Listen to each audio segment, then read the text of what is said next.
پھر وہ بھاگ پڑے لڑائی کے لیے. انہوں نے کہا ہم موسیٰ کو قتل کریں گے.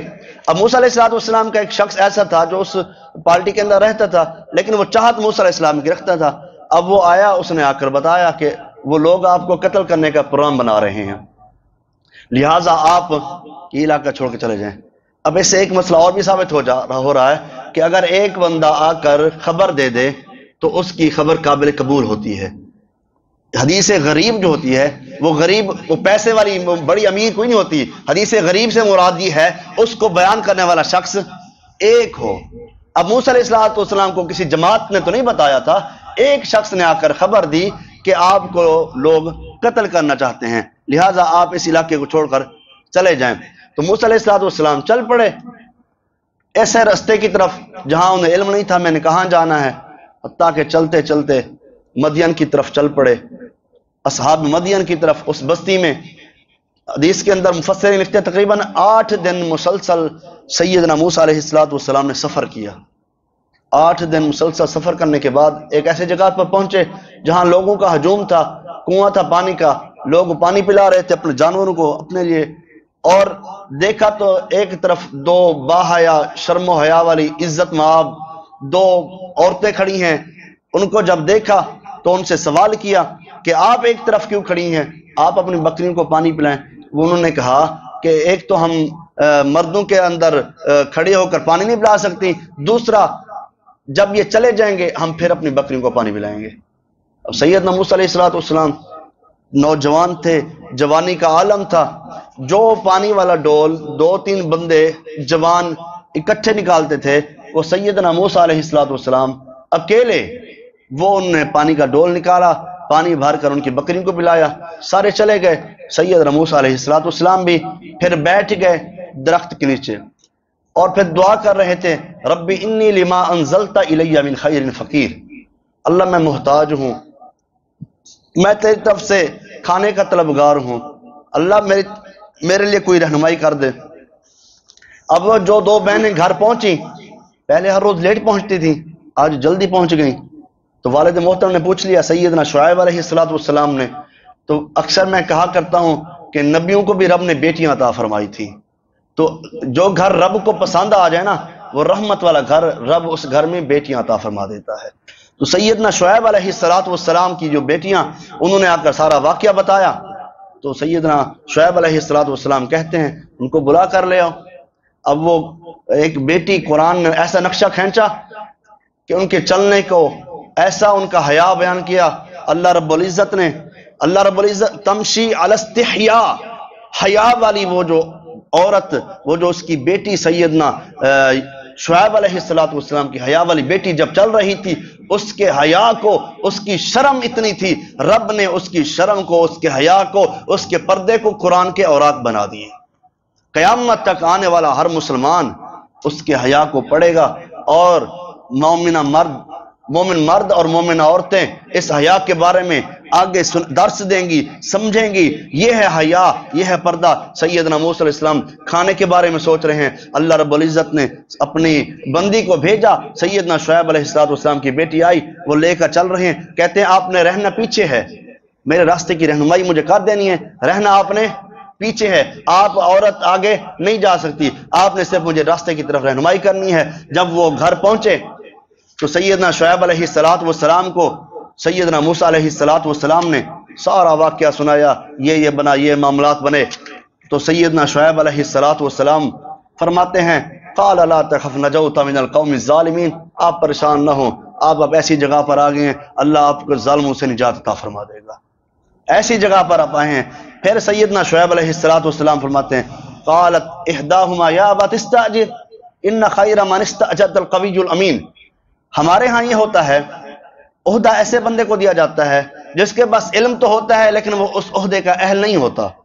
اب دیکھیں سیدنا موسیٰ علیہ السلام کے بارے میں وہ ان کی بیٹی ان کی اہلیت کے بارے میں بتا رہی ہے کہ اس کو آپ مزدوری پہ رکھ لیں، اس کو آپ گھر کے اندر کام کے رکھ لیں. ایک تو یہ مضبوط ہے، قوی، دوسرا الامین، امانت دار بھی ہے. اس لیے ایسے لوگوں کے ساتھ تعلق رکھنا چاہیے، ایسے لوگوں کو اپنے پاس نوکری پہ رکھنا چاہیے جن کے پاس علم کے ساتھ ساتھ اہلیت، ایمانداری بھی ہو. اگر ایمان نہیں ہوگا، دیانتداری سچائی نہیں ہوگی تو پھر کیا ہوگی؟ ہر شعبے میں رشوت چلے گی، جو آج کل چل رہی ہے، ہر شعبے میں رشوت۔ نبی علیہ الصلوۃ والسلام فرماتے ہیں الراشی والمرتشی کلاہما فی النار، لینے والا دینے والا دونوں جہنمی ہیں، دونوں آگ میں ہیں۔ اب یہاں پہ مزدور رکھ رہے ہیں گھر کے اندر کام کے لیے بندہ، لیکن اس کے اندر وہ گیٹس بھی ہونے چاہیے نا، کام والے مضبوط بھی ہو اور امانت دار بھی ہو۔ قال انی اريد ان انکحک احدی بنتی ہاتین علی ان تأجرنی 8 حجج فإن اتممت 10 فمن عندک وما اريد ان اشق علیک ستجدنی ان شاء اللہ من الصالحین۔ اب سیدنا شعیب علیہ السلام نے فرمایا کہ ایک جوان بندے کو گھر میں کیسے رکھ سکتے ہیں؟ یہاں حیا والی بیٹیاں رہتی ہیں، یہ ادب و احترام والا گھر ہے۔ کہتے ہیں چلو ایک بیٹی کا آپ کے ساتھ نکاح کر دیتے ہیں اور مزدوری میں آپ 8 سال اس بکریوں کو چرائیں۔ کتنے سال؟ 8 سال، 8 حجج، 8 سال بکریاں چرائیں۔ اگر فَإِنْ أَتْمَمْتَ 10 فَمِنْ عِنْدِكَ، اگر 10 سال کر دیں گے تو آپ کی مہربانی ہوگی، لیکن میری طرف سے آپ کو سختی نہیں ہوگی۔ وَمَا أُرِيدُ أَنْ أَشُقَّ عَلَيْكَ، ہاں سَتَجِدُنِي إِنْ شَاءَ اللَّهُ مِنَ الصَّالِحِينَ، آپ مجھے ہر حال میں یقیناً نیک پائیں گے، آپ کے ساتھ زیادتی نہیں ہوگی۔ تو اللہ رب العزت نے اس واقعے کو ایک عظیم ترین واقعہ قرار دے دیا، اور اس سورت کا نام سورت القصص، قصص کا معنی ہی کہانی، واقعہ، ایسا واقعہ جو عظیم ترین واقعہ تھا۔